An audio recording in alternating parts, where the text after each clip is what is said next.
ஹரஹர சங்கர ஜெய ஜெய சங்கர பெரியவா திருப்பாதம் சரணம்.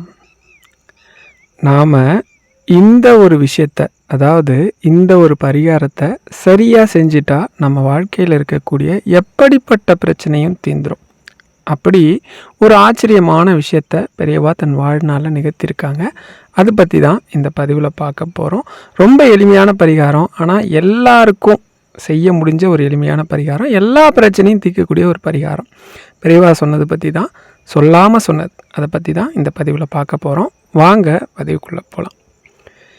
இன்னைக்கு பெரியவாவோட 133வது அனுஷ ஜெயந்தி, அதாவது 20/5/1894 சரியாக அமாவாசை, அதாவது பௌர்ணமி முடிஞ்ச, தப்பாக சொல்லிட்டு அமாவாசைன்னு, பௌர்ணமி முடிஞ்ச மறுநாள், அதாவது 1/18 பெரியவா பிரதமையில் பிறந்தாங்களாம். அப்படி பிறந்த பெரியவாவோட இன்னைக்கு அனுஷமும் இருக்குது, அதே நேரம் பிரதமையும் இருக்குது. இன்னைக்கு பெரியவாவோட 133வது ஜெயந்தி கொண்டாடுறோம். நாளைக்கு பிரதமையிலையும் ஒரு சிலர் கொண்டாடுறாங்க, தப்பு கிடையாது, கொண்டாடலாம். என்னைக்கும் பெரியவாவை நம்ம கொண்டாடணும். ஏன்னா நாம் யாருமே தெய்வத்தை நேரில் பார்த்துருக்க மாட்டோம் இல்லையா, ஒரு சிலரை தவிர. ஆனால் நம்ம எல்லாரும் நேரில் பார்க்க வேண்டிய பார்த்த ஒரு தெய்வம் இருக்குது அப்படின்னா பேசும் தெய்வம் மகா பெரியவா. கருணையே வடிவான தெய்வம். அந்த வடிவத்துக்கிட்ட கோபம் அப்படிங்கிறதே கிடையாது. அது அந்த தெய்வத்துக்கிட்ட கருணை மட்டுமே இருக்குது. அப்படிப்பட்ட அந்த தெய்வத்தை நாம் நினைக்கணும், கொண்டாடணும். எப்போவுமே நம்மளோட பிரச்சனைகளை ஒரு சக மனிதனாவோ, நண்பனாவோ, தாயாவோ, தந்தையாவோ, குருவாவோ நினச்சி சொல்லும் போதே அது அந்த நொடியே தீந்துடும். அப்படி ஒரு ஆற்றல் பெற்ற அந்த தெய்வத்தோட அனுஷ ஜெயந்தியை நம்ம இன்றைக்கி கொண்டாடணும். இன்றைக்கி தான் இல்லை, தினமுமே பெரியவா கொண்டாடப்பட வேண்டியது தான்.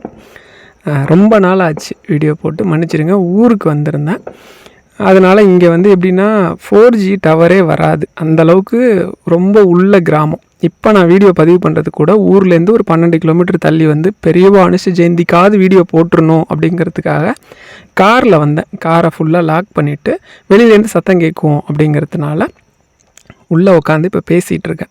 இப்போ இதை ரெக்கார்ட் பண்ணதுக்கப்புறம் இதை அப்லோட் பண்ணுறதுக்கு எவ்வளோ நேரம் ஆகும்லாம் தெரியல. ஒரு வேளை இந்த ரெக்கார்டை எடிட் பண்ண முடியாது இப்போ என்னால்.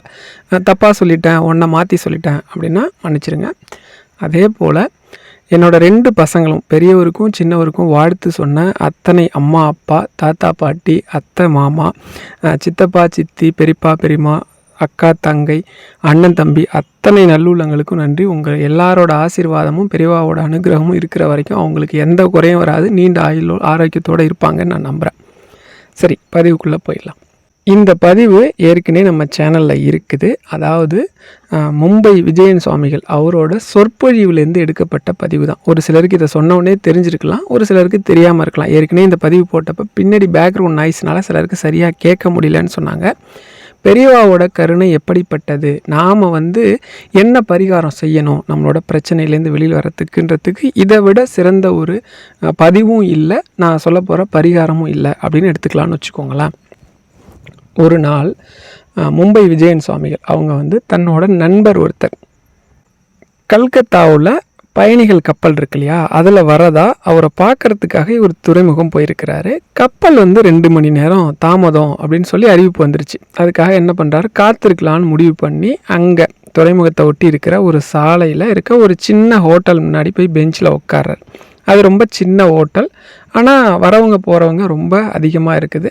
ரொம்ப பரபரப்பாக இயங்கிட்டுருக்கிற ஒரு ஹோட்டல். இப்படி ஹோட்டலை பார்த்துக்கிட்டே இருந்தவருக்கு உள்ள கல்லாப்பெட்டி மேலே எதிர்ச்சியாக கண்ணு போனால் அங்கே ஒரு கல்லாப்பெட்டியில் உட்காந்துருக்கவருக்கு பின்னாடி ஒரு ஃபோட்டோ மாட்டியிருக்கு. ரொம்ப அழகாக பூக்களால், காகிதங்களால் அப்படியே அலங்கரிக்கப்பட்டிருக்கு. முன்னாடி ஒரு தீபம் இருக்குது. பார்த்த உடனே பரவசமாக இருக்குது. இவங்க கண் பார்வையை நல்லா கிட்ட போய் பார்த்தா இவருக்கு ஒரே வியப்பு. என்ன அப்படின்னா, ஒரு அனுதினமும் அவர் மட்டும் இல்லாமல் நாம் எல்லாரும் கொண்டாடக்கூடிய பெரியவாவோட ஃபோட்டோ. இதில் என்ன வியப்பு அப்படின்னா, கல்கத்தாவில் 90% பார்த்தீங்க அப்படின்னா காளியோட ஃபோட்டோ வச்சுருப்பாங்க, இல்லைனா ராமகிருஷ்ண பரமஹம்சர், விவேகானந்தர், இந்த மாதிரி ஃபோட்டோக்கள் தான் இருக்கும். ஆனால் ஒரு இடத்துல பெரியவாவோட ஃபோட்டோ அதுவும் இவ்வளோ ரம்மியமாக அலங்காரம் பண்ணப்பட்டிருக்கேன்னு நினச்சா அவருக்கு ரொம்ப வியப்பு. உடனே இவர் என்ன பண்ணுறாரு, மெல்ல எழுந்து போய் கல்லாப்பட்டியில் உட்காந்துட்டவர்கிட்ட போய் இந்த படத்தை காட்டி ஒரு யாருன்னு கேட்டிருக்கிறார். உடனே அதுக்கு அவர் சொல்லியிருக்கார், இது என்னோட தாக்குருஜி அப்படின்ட்டுருக்கார். அப்படி சொன்னவர் இவரை பற்றி சில விஷயம் சொன்னதும் கொஞ்சம் விவரமாக சொல்லுங்களேன் அப்படின்னு இவர் கேட்டிருக்காரு. கேட்டவுடனே அதுக்காக தான் காத்துக்கிட்டு இந்த மாதிரி அவர் என்ன பண்ணுறாரு, உடனே ரொம்ப அந்த பக்தி பரவசம், ஒரு உணர்ச்சி, ஒரு சந்தோஷம் இருக்கும்ல, அதோட கொஞ்சம் கொஞ்சமாக பெரியவா பற்றி அந்த பக்தி பெருக்கத்தோடு சொல்ல ஆரம்பிக்கிறார். சொல்ல ஆரம்பிக்க இவருக்கு அப்படியே பக்தியில் நனைகிறார். வார்த்தைகள்லாம் அப்படி வந்து விழுது. இவர் இடையில ஒரு சில விஷயங்கள் பெரியவாவை பற்றி இப்படியா அப்படியான்னு கேட்குறத பார்த்து தான் அவருக்கு ரொம்ப வியப்பு. என்னடா அது இவர் தெரிஞ்சு வச்சுக்கிட்டே கேட்குறாரா அப்படின்னு சொல்லிட்டு அப்படி சொல்லிக்கிட்டு இருந்தவர் நிறுத்திட்டு, இவரை பற்றி ஏற்கனவே உங்களுக்கு தெரியும் தானே, தெரிஞ்சுக்கிட்டு தானே கேட்குறீங்கன்னு சொல்லிட்டு ரொம்ப சந்தோஷம் அவருக்கு. தெரிஞ்சா என்ன இருந்தாலும் தான் சொல்கிறதுல அவருக்கு ரொம்ப சந்தோஷமும் ஒரு என்ன சொல்கிறது பக்தி பரவசம்னு வச்சுக்கோங்களேன். அப்படி இருக்கிறதால அவர் சொல்கிறத நிறுத்தலை, மேலும் சொல்ல தான் செய்கிறார். அப்போ பக்கத்தில் இருந்த கல்லாப்பெட்டியை அந்த ஒரு பணியாள்கிட்ட வந்து பார்த்துங்கன்னு சொல்லிட்டு இவர் கையை பிடிச்சி அழைச்சிட்டு வந்து பக்கத்தில் உட்காந்து தனக்கு தெரிஞ்ச தன் வாழ்க்கையில் நடந்த பெரியவா பற்றின அற்புதங்கள் எல்லாத்தையும் இவர் சொல்கிறார். இப்படி 2 பேரும் பேசிகிட்டு இருந்ததில் நேரம் போனதே தெரியல. கிட்டத்தட்ட 2 மணி நேரத்துக்கு மேலே ஆகிடுச்சு. மறுபடியும் கப்பல் வந்துருச்சுன்னு அறிவிப்பு வந்தோடனே அப்போ இவர் எழுந்து சொன்னாராம், நான் வந்து இந்த மாதிரி நண்பரை பார்க்க வந்திருக்கிறேன், நான் கிளம்பணும் அப்படின்னதும் அவருக்கு ஏதோ இவரை பிரியறதுக்கு மனசே இல்லை. அப்போ அவர் கையை பிடிச்சிக்கிட்டு சொன்னாராம், நீங்கள் வந்து கட்டாயம் என் வீட்டுக்கு வரணும். என்னோடய தாக்குருஜி எங்கள் குடும்பத்துக்கு செஞ்ச ஒரு உன்னதமான அதிசயமான விஷயத்த நான் உங்களுக்கு சொல்லணும், வருவீங்களா அப்படின்னு சொல்லி ஒரு ஏக்கமாக கேட்டாராம். அதுக்கு ஐயா சொன்னாங்களாம், இதை விட பெரிய பாக்கியம் எனக்கு என்ன இருக்க போகுது, கட்டாயம் வரேன், நீங்கள் வந்து உங்கள் முகவரியை கொடுங்கன்னு சொல்லி முகவரியை கேட்டு வாங்கிக்கிட்டு அவர்கிட்டேருந்து பிரிய மனசே இல்லாமல் பிரிஞ்சு வந்திருக்கிறார். வந்து சாயந்தரம் சரியாக நண்பரை பார்த்து வேலையெல்லாம் முடிச்சுட்டு இவர் என்ன பண்ணுறாரு, திரும்ப அவர் சொன்ன அந்த முகவரிக்கு வீட்டுக்கு அதை கரெக்டாக போயிருக்கார். போனால் அவரோட வீடு ரொம்ப சின்ன வீடு, ரொம்ப அழகான வீடு, உள்ள மனம் கமழக்கூடிய ஒரு என்ன சொல்கிறது ஒரு ரம்மியமான வாசனைன்னு வச்சுக்கோங்களேன். அப்படி ஒரு வாசனை, அந்த வாசனை இருக்குது. சின்னதாக ஒரு அறை இருக்குது. அறைக்குள்ளே போனால் பெரியவாவோட படம், பெரிய படம், நீங்கள் கற்பனை பண்ண முடியாத அளவுக்கு ரொம்ப பெரிய படம், அழகான ஒரு தீபம் எரிஞ்சிட்டு இருக்குது. முன்னாடி நிறைய மலர்கள் வந்து சமர்ப்பிச்சிருக்காங்க. ஒரு மாலை அழகாக தொங்கிட்டுருக்கு. பார்த்ததுமே இவருக்கு ரொம்ப சந்தோஷம். அப்படியே அந்த பெரியவா முன்னாடி ஒரு சின்ன பெட்டி, ரொம்ப பத்திரமாக துணிகளால் சுற்றி வைக்கப்பட்ட ஒரு பெட்டி. அந்த பெட்டியை திறந்தால் அதுக்குள்ளே ரொம்ப பத்திரமாக பட்டு துணி வச்சு கவர் பண்ணி உள்ளே இருந்து ஒரு பாத்திரம் இருக்குது. அந்த பாத்திரத்தை வெளியில் அப்படியே எடுக்கிறார். எடுத்தோடனே அந்த பாத்திரம் சொல்லாமல் சொல்லக்கூடிய ஒரு விஷயம் இருக்குது. அதுதான் இந்த கதை. கல்கத்தாவை சேர்ந்த ஒரு இளம் விதவை, பரம்பரையாக கணவர் வீட்டுக்காரங்க வந்து பார்த்திங்கன்னா எண்ணெய் செக்கு வியாபாரம் செஞ்சுட்டு வந்திருக்கிறாங்க. கணவர் காலத்திலே வியாபாரம் முடங்க ஆரம்பிச்சிருச்சு. அவங்க திருமணம் முடித்த சில வருஷத்துலேயே வியாபாரம் சுத்தமாக நொடிச்சு போச்சு. வியாபார தோல்வியை தாங்க முடியாமல் கணவரோட உள்ளமும் உடலும் அப்படியே உருகி நோய்வாய்ப்பட்டு சில வருஷத்துலேயே இறந்தும் போயிட்டார். இளம் விதவை 5 குழந்தைக்கு தாய். கணவர் இறந்த மறுநாளே புகுந்த வீட்டில் அவளை அண்டவே விடலை. ஒதுக்கி ரொம்ப கேவலமாக பேசி கேவலமாக நடத்தி ஒதுக்கி விட்டாங்க.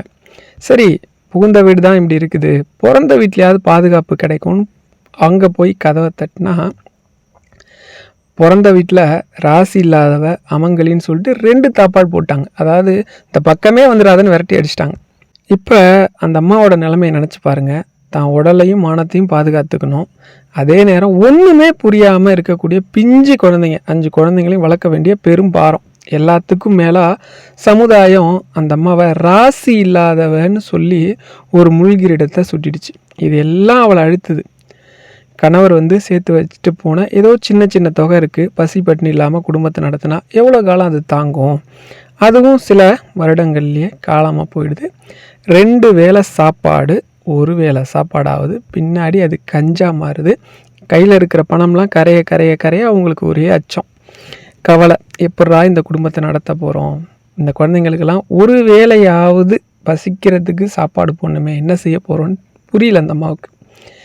என்ன பண்ணுறதுன்னு ரொம்ப யோசித்து ஒரு தீர்க்கமாக ஒரு முடிவு எடுக்கிறாங்க. என்ன அப்படின்னா, குப்பை பொறுக்கிறதுன்னு. நாள் முழுக்க அலைஞ்சி திரிஞ்சு பெரிய அலுவலகங்கள்லாம் இருக்கு இல்லையா, அங்கே போய் காகிதங்களை பொறுக்கிட்டு வந்து அதையெல்லாம் விற்று அது மூலமாக வர வருமானத்தை கொண்டு வந்து குடும்பத்தை நடத்துகிறாங்க. அது துறைமுகம் பக்கத்தில் தானே அவங்க வீடு இருக்குது. இந்த வாகனத்துலேருந்து சிந்துற அந்த நெல், அரிசி, கோதுமையெல்லாம் சிலதெல்லாம் கொட்டிட்டா விட்டுட்டு போயிடுவாங்க இல்லையா, அதெல்லாம் பொறுக்கி எடுத்துகிட்டு வந்து சுத்தம் பண்ணி அதை கொண்டு பிள்ளைங்களுக்கு வயிற்றுக்கு கஞ்சி ஊற்றுறாங்க.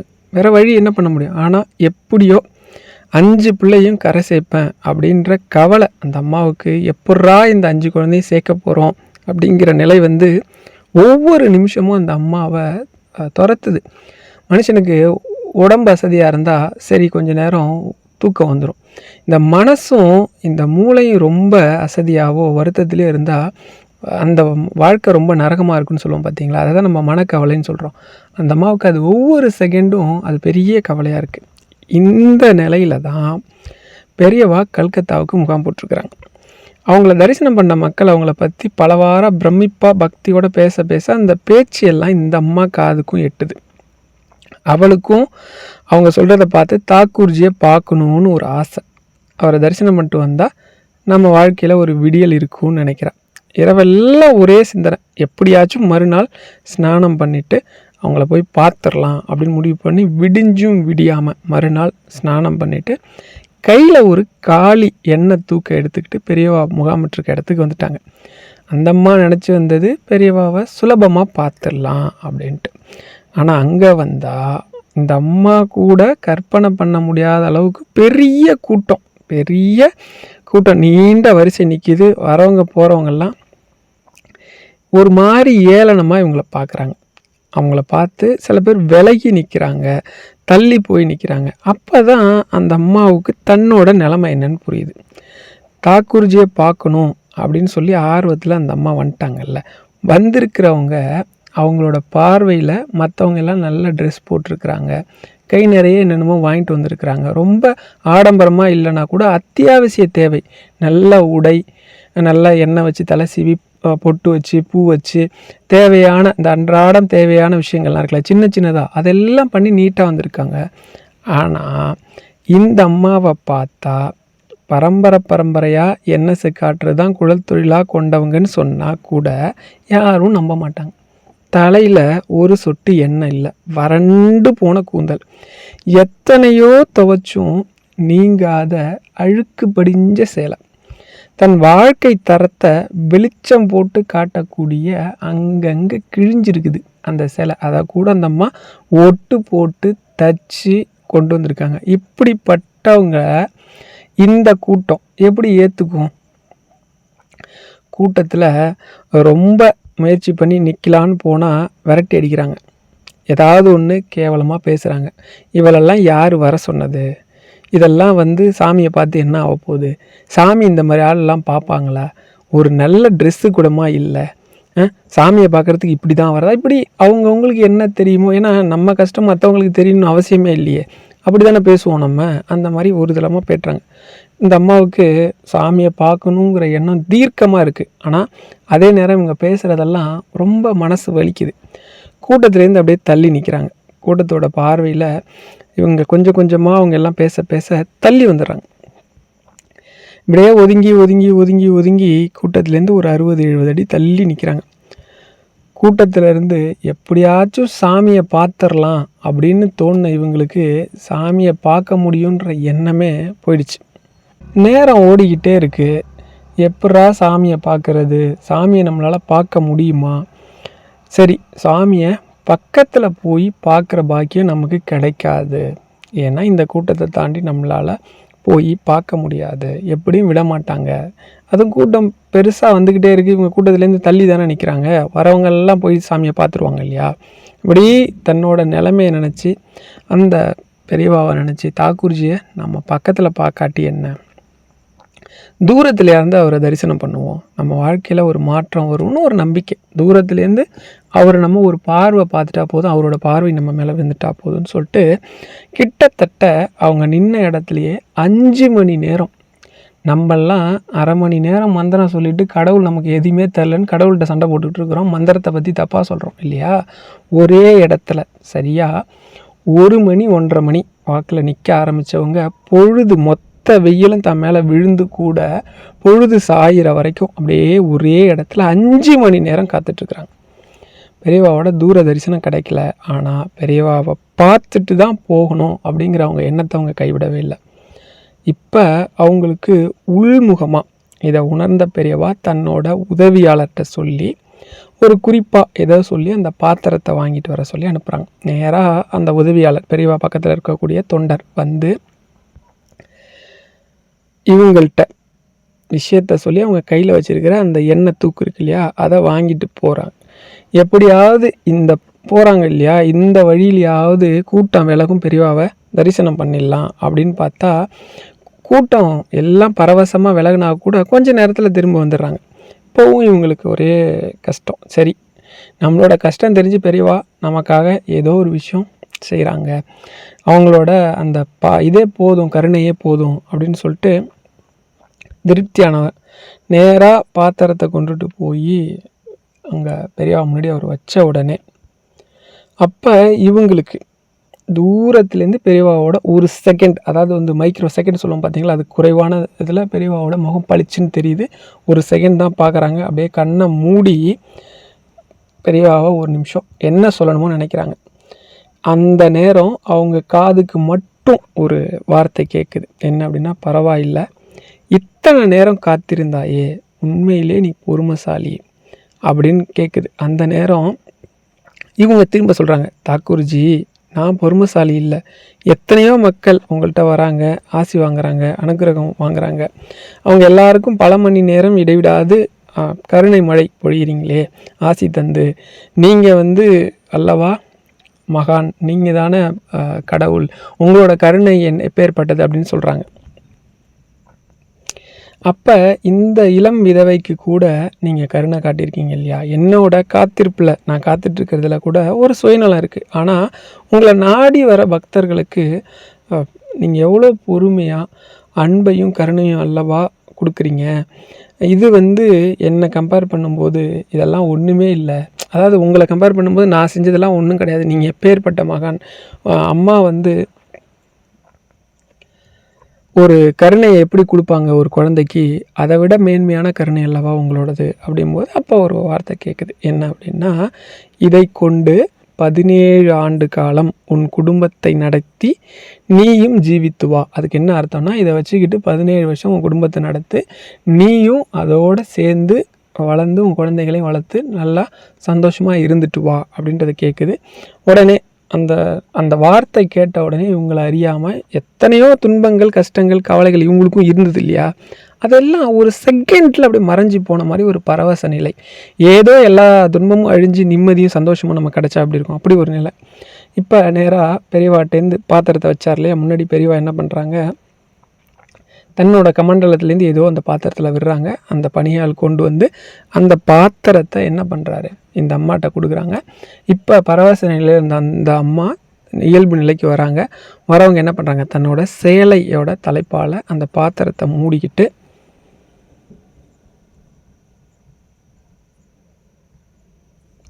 வீட்டுக்கு வந்துடுறாங்க.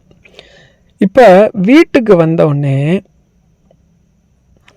அந்த பாத்திரத்தை பூஜை ரூமில் வச்சுட்டு இவங்க குழந்தைங்களுக்கு சமையல் பண்ணிட்டு வந்து அந்த பாத்திரத்தில் பெரியவா ஏதோ கொடுத்தாங்களே, அதை எதர்ச்சையாக அதை பூஜை ரூமில் பார்க்கும்போது கொஞ்சமாக இருக்கிற மாதிரி இருந்தது. திடீர்னு பார்த்தா அந்த பாத்திரம் முழுக்க நிறைஞ்சிருக்கிற மாதிரி இருக்குது.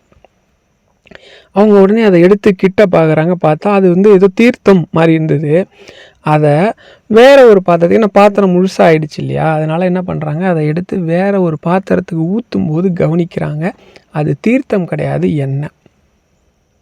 சரின்ட்டு ஊற்றி வச்சுட்டு போய் குழந்தைங்களுக்கு தேவையான சாப்பாடெல்லாம் கொடுத்துட்டு மறுபடியும் வந்து பார்த்தா எந்த பாத்திரத்தில் ஊற்றுனாங்களோ அந்த பாத்திரம் முழுக்க நிறைஞ்சிருக்கு. இவங்களுக்கு ஒரே வியப்பு, இவங்களால் நம்பவும் முடியல. அவங்க எடுத்துகிட்டு போன பாத்திரத்தில் இருந்தது பிரசாத நீர் தான் இல்லையா, அதை வேற ஒரு இதுக்கு மாற்றும் போது அது எண்ணெயாக மாறி போச்சு. அதுவும் இல்லாமல் அந்த எண்ணெய் வழிஞ்சிக்கிட்டு இருக்கு. இவங்களால் அதை நம்பவே முடியல. சரி, தாக்கூர்ஜி வந்து நம்மளோட குடும்பத்துக்கு ஏதோ ஒரு அற்புதத்தை நிகழ்த்தியிருக்கிறார் அப்படின்னு புரிஞ்சுக்கிட்டு அவங்க கண்ணை மூடுறாங்க. அப்போ தான் அவங்களுக்கு பெரியவா சொன்ன அந்த வார்த்தை மறுபடியும் கேட்குது. இதை கொண்டு 17 ஆண்டு காலம் நீ உன் குடும்பத்தை நடத்தி நீயும் ஜீவித்து வா, இதுவே உன் வாழ்வாதாரம், இது உன் குடும்பம் துளிர்த்து தழைக்கும் அப்படின்னு சொல்லி ஆசி சொன்னாங்க இல்லையா. அப்போ தான் புரிஞ்சிச்சு, ஆஹா, நம்ம குலத்தொழிலான எண்ணெய் வியாபாரத்தை மறுபடியும் பெரியவாவே தன்னோட இதால் தொடங்கி வச்சுருக்கிறாங்கன்னு புரிஞ்சுக்கிட்டாங்க. அப்போ அவங்க மனசில் ஓடுது, நான் உங்களை பக்கத்தில் வந்து பார்க்கல, என் கவலை என்னன்னு சொல்லலை, கஷ்டம் என்னன்னு சொல்லலை, ஒரு ஓரமாக நின்றுக்கிட்டு அதுவும் ஒரு வினாடி உங்களை பார்த்தேன். அப்படிப்பட்ட எனக்கு கூட இந்த விதவைக்கு கூட உங்களோட உள்ளத்தில் ஒரு கருணை இருந்திருக்கு, அதை என் மேலே பொழிஞ்சிருக்கீங்க, ஒரு அதிசயத்தையும் அற்புதத்தையும் நிகழ்த்திருக்கீங்களேன்னு சொல்லிட்டு மறுபடியும் பெரியவா இருந்த பக்கம் கை தூக்கி என்ன பண்ணுறாங்க, நமஸ்காரம் பண்ணிக்கிறாங்க. பண்ணிவிட்டு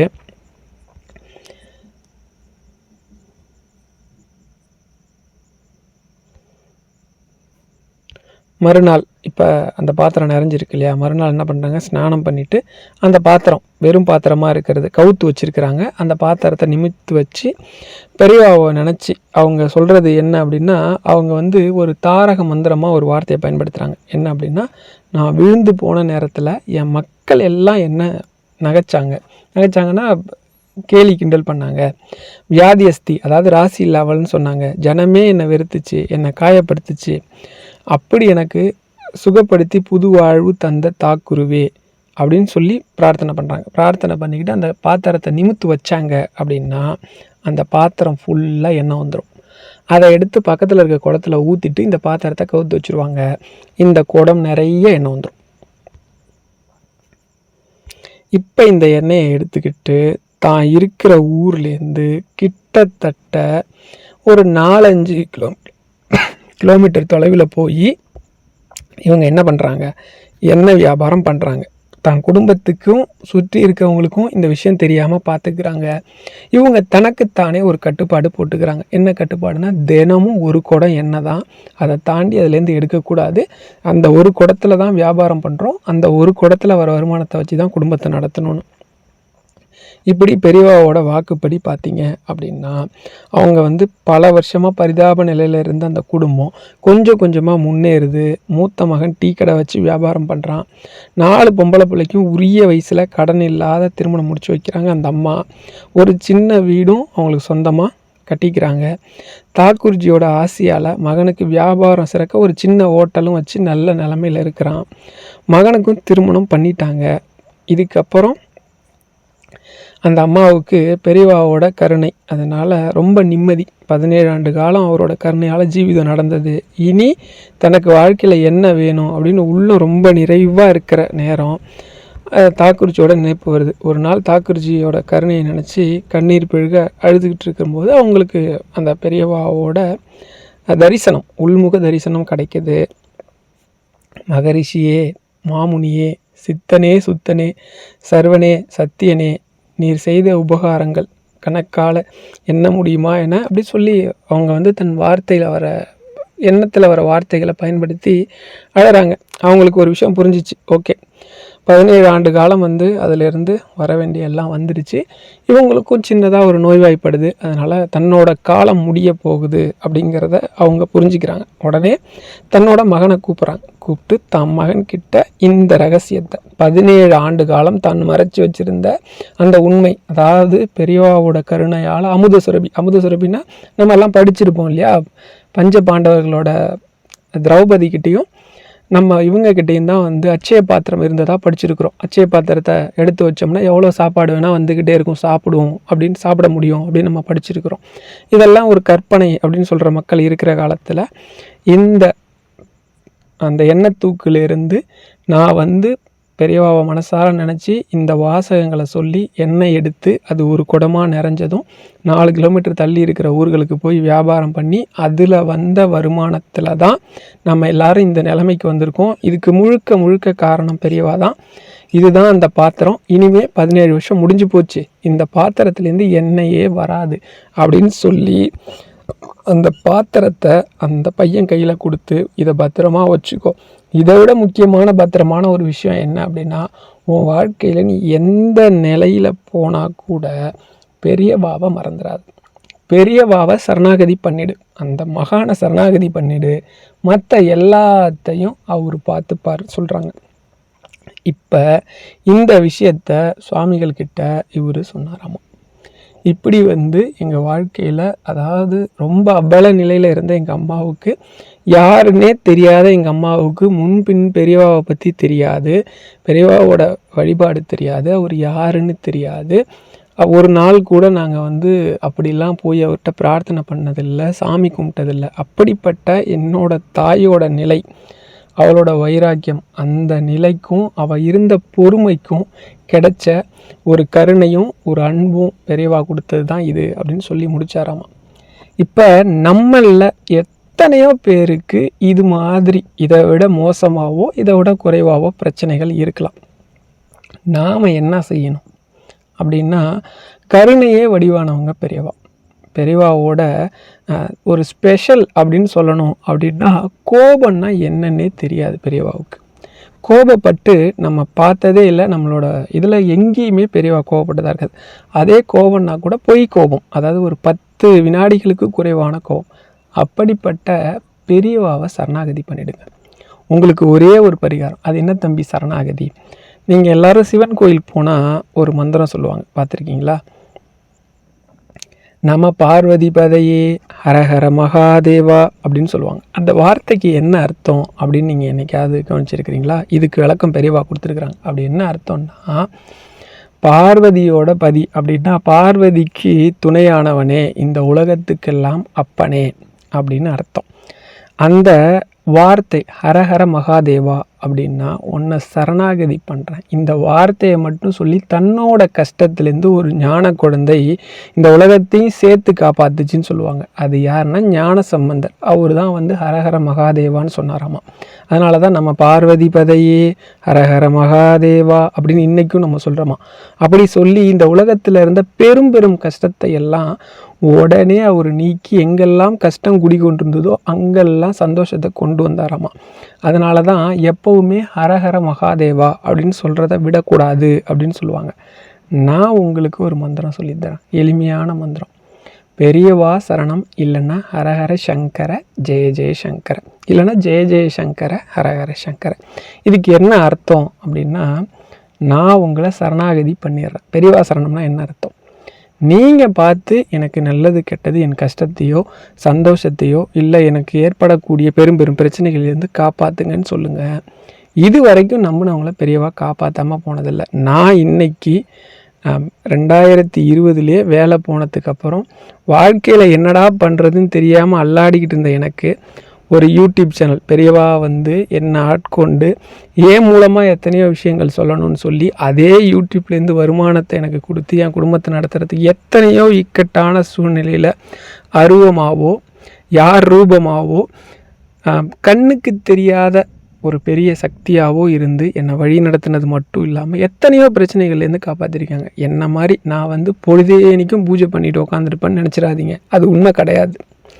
ஒரு நாளைக்கு ஒரு தடவை பூஜை, ஒரு நாளைக்கு ஒரு குறிப்பிட்ட மந்திரம், இல்லைன்னா குறிப்பிட்ட நேரம் வரைக்கும் மந்திரம். இப்போல்லாம் அதெல்லாம் கூட குறைஞ்சி போச்சு. பசங்களுக்கு எஜுகேஷன் இருக்குது, மற்ற விஷயம் இருக்கிறதால குளித்த உடனே சாமி கும்பிட்டுருணும், குளித்த உடனே என்னோடய கோரிக்கையை சொல்லிடணும், குளித்த உடனே பெரியவாவையோ இல்லை விநாயகரையோ முருகனையோ யாரை நான் வந்து மந்திரம் சொல்லணும், என்ன மந்திரம் சொல்லணும்னு நானாக எடுத்துக்கிறனோ அதை சொல்லிகிட்டு இருக்கேன். பொழுதேனிக்கும் உட்காந்துக்கிட்டு பெரியவாவுக்கு பூஜை பண்ணிகிட்டு இருப்பேன்லாம் நினைக்காதீங்க. அப்படிப்பட்ட எனக்கே கருணை காட்டும் போது பெரியவாவை நினச்சி சரணாகதி முழுசாக பெரியவாவை ஏற்றுக்குங்க. ஏற்றுக்கிட்டு பெரியவா சரணம்னோ இல்லை சந்திரசேகேந்திர சத்குரு அச்சரப்பாமலை படிக்கிற உங்களுக்கோ ஹரஹர சங்கர ஜெய ஜெயசங்கர சொல்கிறவங்களுக்கோ நிச்சயமாக பெரியவாவோட கருணை கிடைக்கும். சிலருக்கு கொஞ்சம் தாமதமாக கிடைக்கலாம், ஆனால் யாருக்கும் கிடைக்காம போகாது. பெரியவாவை நம்புங்க, பெரியவாவை சரணாகதி பண்ணுங்கள். இன்றைக்கி அனுஷம் நம்ம வந்து ஜெயந்திங்கிறதால உங்களால் முடிஞ்ச எளிமையான ஏதாவது பால் பழம் ஒரு தீபம் ஏற்றி வச்சுட்டு உங்கள்கிட்ட ஃபோட்டோ இருக்குது இல்லை மனசார நீங்கள் இருக்கிற இடத்துல எந்த தெய்வத்தோட ஃபோட்டோ இருந்தாலும் பெரியவா இருக்கதான் நினச்சிட்டு, இது எதுவுமே இல்லை தம்பி, சுத்தமாக ஒரு டம்ளர் தண்ணி வச்சுட்டு பெரியவாட்ட பிரார்த்தனை பண்ணிங்க. அந்த சுத்தமாக வைக்கிற தண்ணியை வைக்கணும்னு நினைக்கிறோம்ல, ஒரு டம்ளர் தண்ணியாவது வைக்கணுன்ற எண்ணம் இருக்குல்ல, அந்த எண்ணமே பெரியவா தான். அதனால் நிச்சயமாக மலையளவு இருக்க உங்களோட துன்பம் கூட பெரியவாவை சரணாகதி பண்ணுங்கள். இன்றைக்கும் நான் சொல்கிறேன், எத்தனையோ பெரும் பெரும் சிக்கல்கள் நான் வந்து அடுத்தடுத்த பதிவுகளில் முடிஞ்சால் நான் சொல்கிறேன். ஏன்னா எவ்வளவோ சிக்கல்கள் நீங்கள்லாம் அதெல்லாம் எடுத்து சொன்னேன்னு வச்சுக்கோங்களேன், ஒரு எப்படி சொல்கிறது, இதெல்லாம் வந்து ஒரு கற்பனை கதாபாத்திரத்தால் கூட பண்ணியிருக்க முடியாது அப்படின்னு சொல்லுவாங்க. இன்னும் ஒரு 100 வருஷம் கழிச்சு யாராவது பெரியவாவை பற்றி படிக்கிறாங்க அப்படின்னா இப்படி ஒருத்தர் வாழ்ந்திருக்கவே முடியாது, இது ஒரு கற்பனை கதாபாத்திரம்னு சொல்லுவாங்க. ஏன்னா பெரியவாவோட வாழ்க்கை அப்படிப்பட்டது. எளிமையின் ரூபம், கருணையின் வடிவம். இதுக்கு மேலே என்ன வார்த்தையை சொல்கிறதுன்னு எனக்கு தெரியல. அப்படி இருக்கும். எத்தனையோ பெரும் பெரும் சிக்கல்களுக்கு வந்தவங்களுக்குலாம் ரொம்ப சிம்பிளாக பெரியவா வழிபாடு தான் சொல்லுவேன். சும்மா பெரியவா வழிபாடு பண்ணுங்கள். பெரியவா வழிபாடுனா என்ன நினச்சிக்கிறீங்க? பொழுதேனிக்கும் பூஜை நினைக்கிறீங்களா? அப்படிலாம் ஒன்றும் கிடையாது. ஒரு வேளை பூஜை, ஏதாவது ஒரு எளிமையான தானம், இதை மட்டும் ஃபாலோ பண்ணுங்கள் அப்படின்னு சொல்லி எத்தனையோ மலையளவு தீர்க்க முடியாத பிரச்சனையெல்லாம் தீர்த்துருக்குறாங்க. ஏன் மற்ற சேனலுக்கும் நம்ம சேனலுக்கும் ஒரு வித்தியாசம் இருக்குது அப்படின்னா, நான் சொல்கிற வார்த்தையில் உங்களோட கஷ்டம் தீருதோ தீரலையோ, ஆனால் உங்களுக்கு ஒரு ஆழமான நம்பிக்கை வரணும். அந்த நம்பிக்கை மூலமாக உங்களோட கஷ்டம் சீக்கிரமாக தீரணும், பெரியவாவோட கருணை வேணும் அப்படின்னு நினைக்கிறது தான் நம்ம சேனலில் இருக்குது. அதனால தான் நிறைய பேர் இப்போ ரீசெண்டாக கேட்டாங்க, என்னாச்சு உங்களுக்கு ஏன் வீடியோ போலன்னு. ரீசன் இது தான். மற்றபடி பெரியவாவோட அந்த அனுக்கிரகம் எல்லாருக்கும் கிடைக்கும். நான் இன்னும் 2 நாளில் ஊருக்கு வந்துடும். மறுபடியும் நான் தொடர்ந்து வீடியோ நிறைய கண்டென்ட்லாம் இருக்குது. நான் கண்டிப்பாக தொடர்ந்து போடுறேன். எல்லாரோட வாழ்க்கையும் கஷ்டம் இல்லாத நிம்மதியும் சந்தோஷமும் கிடைக்கும்னு சொல்லி பெரியவாட்ட நான் எல்லார் சார்பாகவும் பெரியவா கிட்ட பிரார்த்தனை பண்ணிக்கிறேன். ஹரஹர சங்கர, ஜெய ஜெய சங்கர. பெரியவா திருப்பாதம் சரணம்.